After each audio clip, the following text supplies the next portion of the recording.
Bab 14 Anda memintanya, alur cerita Swallowed Star. Kok tidak ada jawaban? Sekarang sekitar jam 12, jadi sekarang waktu makan siang.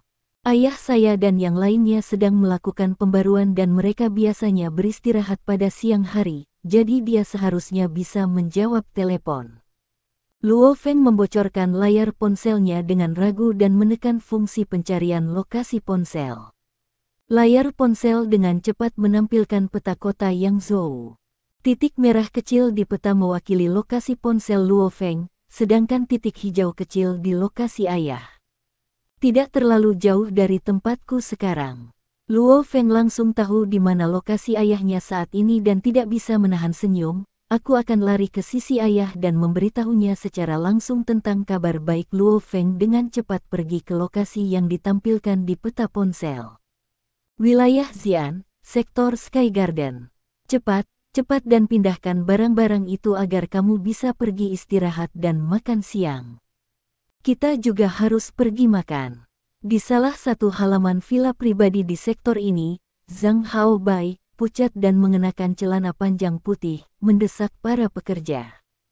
Dia bahkan memiliki 3 pengawal berwajah dingin di sisinya. Pak, jangan terburu-buru, furnitur ini sangat berharga. Jangan meremehkannya, dapatkan lebih banyak orang dan bekerja sedikit lebih keras. Sebuah truk diparkir di halaman pribadi dan memiliki banyak furnitur kayu yang tertutup rapat. Furnitur kayu saat ini sangat berharga dan mahal. Mereka adalah barang mewah yang hanya dimiliki sedikit orang. Sebab, semua manusia hidup di kota. Sangat sedikit tempat untuk menanam pohon, dan kebanyakan pohon untuk hiasan. Meski ada banyak pohon di luar kota, banyak monster juga ada di sana. Harga kayu sangat tinggi, karena Anda harus melawan monster untuk mendapatkannya. Furnitur kebanyakan orang saat ini terbuat dari plastik, sementara beberapa yang lebih baik terbuat dari kaca. Keluarga normal tidak akan mampu membeli produk kayu. Hati-hati pekerja perusahaan renovasi dengan hati-hati memindahkan furnitur berat dari truk ke tanah. Setelah itu, 3 pekerja dengan hati-hati memindahkan furnitur ke halaman rumput. Hati-hati Zhang Haobai mengerutkan kening dan mengingatkan, ini adalah furnitur yang terbuat dari kayu asli berkualitas tinggi. Jika Anda melanggarnya, Anda pasti akan mendapat masalah dengan bos Anda. Hau. Ketiga pekerja itu dengan hati-hati memindahkan furnitur. Perabotannya sangat berharga dan berat, sekitar 1000 kilogram. Sedikit pekerjaan bagi ketiga pekerja ini untuk memindahkannya. Berhenti dan istirahat sebentar. Pindahkan ke dalam rumah dalam satu tarikan napas. Nanti pekerja yang mengangkat di depan memerintahkan, taruh di sini sekarang. Perlahan, pelan-pelan ketiga pekerja itu perlahan meletakkan furnitur di halaman. Hanya setelah melakukan itu barulah mereka bisa menegakkan punggung dan menghirup udara segar. Paut Luo, aku sudah lapar. Setelah melakukan itu seorang pekerja jangkung mulai meregangkan tubuhnya. Setelah memindahkan ini dan 2 perabot lagi, kita akan selesai. Setelah itu, kita semua bisa makan bersama. Luo Hongguo tertawa sambil melihat kedua pekerja lainnya. Dia menyeka keringatnya dengan kemejanya. Saat itu bulan Juni dan hampir jam 1 siang, jadi itu adalah waktu terpanas hari itu. Bagi mereka bertiga untuk memindahkan perabot berharga seberat 1000 kilogram, itu pasti pekerjaan yang pahit. Bekerja lebih cepat, Zhang Haobai memerintahkan dengan tidak sabar. Ait Luo Hongguo membungkuk untuk meraih furnitur. Teman-teman, bekerja keras dan pindahkan furnitur ini ke dalam. Ayo, 1, 2, 3, naik. Luo Hongguo dan kelompoknya bersama-sama naik dan dengan hati-hati menaiki tangga. Mereka dengan cepat memasuki rumah dan segera keluar. Ketika Luo Hongguo dan kelompoknya berjalan melewati Zhang Haobai mengerutkan kening setelah mencium keringat yang keluar dari mereka. Orang miskin akan menjadi orang miskin, melakukan pekerjaan pahit seperti ini. Mereka akan memiliki kehidupan yang pahit selama sisa hidup mereka, pikir Zhang Haobai dalam hati. Ayah Zhang Haobai kaya, jadi dia lahir dalam keluarga kaya. Zhang Haobai selalu memandang rendah orang-orang yang berada di bawah masyarakat. Baginya, mereka yang mau melakukan pekerjaan pahit semacam ini tidak memiliki semangat juang dan pantas menjalani hari-hari pahit mereka. Hati-hati, jangan sentuh gerbangnya. Luo Hongguo dan kelompoknya dengan hati-hati memindahkan furnitur selangkah demi selangkah. Kemeja mereka basah kuyup oleh keringat. Tetesan keringat bocor dari kepala dan mengalir ke leher mereka.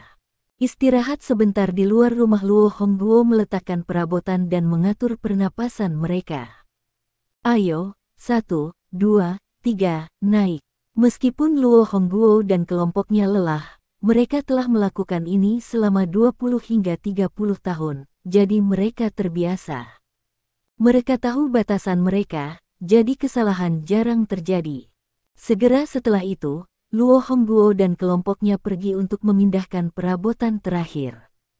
Benar-benar panas. Zhang Haobai mengangkat kepalanya dan melihat ke arah langit. Saudara Wang, kita akan pergi makan di restoran terdekat nanti. Terima kasih Tuan Muda. Ketiga pengawal itu tertawa sebagai jawaban.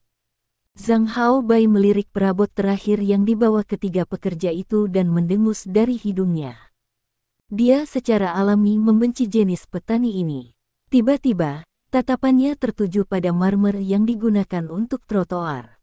Salah satu ubinnya retak, yang tak sengaja dibuat saat dia separade dengan pengawalnya beberapa hari lalu. Mata Zhang Haobai berbinar. Saya kekurangan uang akhir-akhir ini dan sekarang adalah kesempatan bagus untuk menghasilkan uang. Saat ini, Luo Hongguo dan kelompoknya sedang sibuk memindahkan furnitur ketiga. Mendadak ponsel mulai berdering. Luo Hongguo, yang saat ini sedang memindahkan furnitur, bersukacita di dalam hatinya. Itu pasti dari Feng, namun, karena Luo Hongguo sedang memindahkan furnitur, dia tidak dapat menjawab telepon. Dia harus menelepon kembali setelah dia meletakkan perabotannya. Istirahat sebentar di luar rumah. Pelan-pelan Luo Hongguo dan kelompoknya perlahan-lahan meletakkan perabotan. Luo Hongguo mengeluarkan ponsel dari sakunya. Melihat tampilan, panggilan itu memang dari putranya. Dia tersenyum dan bersiap untuk menelepon kembali. Apa masalahnya dengan kalian? Hei, kami sudah menyuruh kalian untuk berhati-hati. Apa yang kalian lakukan? Suara kemarahan naik. Luo Hongguo dan kelompoknya menoleh karena terkejut dan hanya melihat wajah muram Zhang Haobai. Zhang Haobai dengan marah menunjuk ke marmer. Inikah caramu melakukan sesuatu? Karena kalian bahkan tidak fokus, lihat, trotoar rumah saya dirusak oleh kalian. Ini marmer Nansan, yang dibeli di luar kota. Sepotong marmer harganya sekitar $100.000, dapatkah Anda membayarnya? Hah? Luo Hongguo dan kelompoknya menundukkan kepala dan melihat. Memang, di trotoar menuju jalan, salah satu marmer mengalami retakan kecil. Aku akan menelepon bos perusahaanmu. Ada apa dengan ini? Zhang Haobai mengomel. Saudara Wang, kamu punya nomor telepon perusahaan mereka kan? Hubungi perusahaan mereka dan serahkan bos mereka ke sini. Tidak ada gunanya berbicara dengan orang-orang ini lagi. Saya memiliki nomor telepon perusahaan mereka di sini. Pengawal bernama Wang segera mengeluarkan ponselnya dan mulai menelepon. Luo Hongguo dan kelompoknya sangat akrab. Itu salah pekerja besar itu segera berkata, retakan pada marmer sudah ada.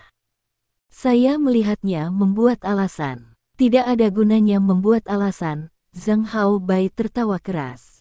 Luo Hongguo mengerutkan kening.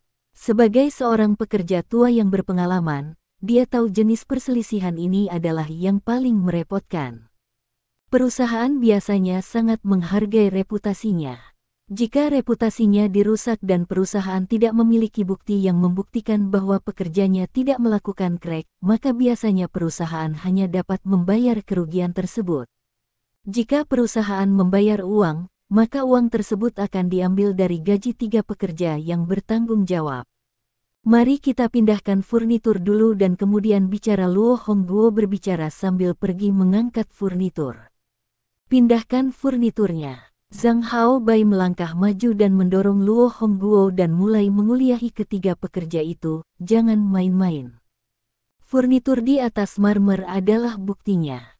Anda ingin memindahkan furnitur dan kemudian bersikap bodoh. Saya telah melihat trik kecil ini sepanjang waktu. Tunggu bosmu datang dan bicaralah Old Luo. Old Luo. Dua rekan kerja lainnya pergi membantu Luo Hongguo berdiri. Tidak masalah, Luo Hongguo menepis bahunya. Bagaimana kalian bisa mendorong orang? Kami bahkan tidak yakin jika kami memecahkan marmernya. Apa artinya mendorong? Dua rekan kerja lainnya segera melotot dan berbicara dengan marah. Orang-orang yang melakukan pekerjaan semacam ini tidak takut apa-apa. Jika mereka marah, maka perkelahian akan terjadi.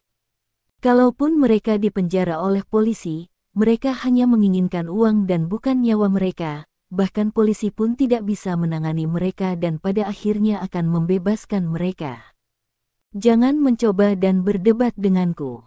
Kedua kaki Luo Hongbai seperti kilat dan menendang perut kedua pekerja itu. Pu. Kedua rekan kerja itu terbang dan jatuh ke tanah. Kamu tidak tahu dengan siapa kamu berdebat? Zhang Haobai tertawa dingin. Keluarga Zhangnya di wilayah Xi'an memiliki banyak kontak. Bahkan jika dia memukuli beberapa pekerja tetap, tidak akan terjadi apa-apa. Tian tua, monyet besar, kamu baik-baik saja. Luo Hongguo juga menjadi gugup. Anak muda, bagaimana Anda bisa melakukan ini? Luo Hongguo berkata dengan marah. Zhang Haobai mengerutkan kening setelah mencium keringat Luo Hongguo dan melambai. Saudara Wang, kalian beri mereka pelajaran sehingga mereka akan diam. Tuan muda, perusahaan renovasi pengawal bernama Wang menyerahkan ponselnya. Oke, Zhang Haobai melambaikan tangannya dan ketiga pengawal itu segera pergi untuk memukuli ketiga pekerja tersebut. Sementara Zhang Haobai memegang telepon. Ya, saya dari Taman Langit. Biarkan ketua Anda Hou mengangkat telepon. Ketua Hou, ada masalah apa dengan tiga pekerja yang Anda kirim hari ini? Mereka ceroboh dan membuka trotoar marmer halaman rumput saya. Cepat kirim orang dan selesaikan ini. Jika Anda tidak mengetahuinya, jangan mengharapkan uang. Saat percakapan masih berlangsung, berhenti sebuah suara marah datang dari luar halaman. Saat ini, Luo Hongguo dan rekan kerjanya berada di pojok dan memiliki jejak kaki di sekujur tubuh mereka dari pengawal. Ketiga pengawal dan Zhang Haobai semuanya menoleh. Sebuah gambar yang teduh terbang ke halaman dan Zhang Haobai langsung mengenalinya dan mengamuk. Luo Feng, kamu datang ke rumahku untuk menerima pukulan. Persetan denganmu. Luo Feng melihat ayahnya, membungkuk ke belakang, bersimbah keringat, dan jejak kaki berlumuran. Mata Luo Feng langsung memerah. Ayahnya harus menanggung hidup yang pahit dan selalu disukai. Dan hari ini, hal seperti ini terjadi padanya. Salah satu pengawal yang bertubuh pendek dan gemuk tertawa terbahak-bahak saat melangkah maju. Minggir, Luo Feng berteriak dan kakinya, seperti kilat, menendang dengan kasar. Pengawal bahkan memblokirnya dengan tangan kanannya. Peng! Tendangan berat itu segera melebarkan mata pengawal pendek gemuk itu. Dia terbang 4 hingga 5 meter di udara sebelum jatuh kembali ke tanah. Dua pengawal lainnya tercengang. Luo Feng, kamu berani memukul anak buahku. Zhang Haobai memelototi dan berteriak, kamu yang memintanya persetan. Luo Feng berteriak dengan marah saat dia memelototi dengan ganas dan mengatupkan giginya.